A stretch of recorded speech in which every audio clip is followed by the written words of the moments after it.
Good day mga katropa. Ang mga nakikita nyo ngayon ay magdadalawang linggo na mga trailings ng mga red claw crayfish na naipakita ko doon sa last vlog ko. Ganyan lang sila kaliliit.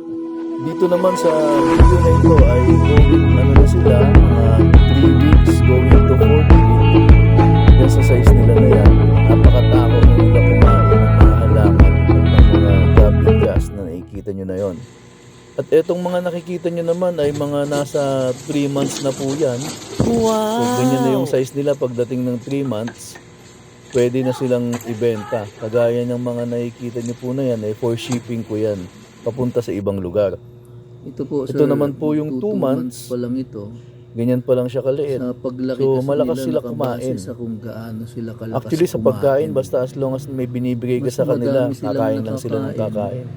Pero kahit Mas ganun po ay mabilis sila dapat lumaki. bantayan lang po natin Lalo na yung kung water mga quality. kinakain nila, Yung mga pagkain na hindi na yung nila mga nakakain na karne, excess, gaya ay ng dapat isda, alisin po natin patay kagad na para isda, hindi naman magkaroon ng ammonia spike basta something dun sa na high tubig protein. natin. At ito, makikita nyo naman yung full grown size na adult. Ito yung isa sa mga breeder ko na magulang ng mga yon. At abangan nyo po ulit ang mga susunod kong videos. Thank you!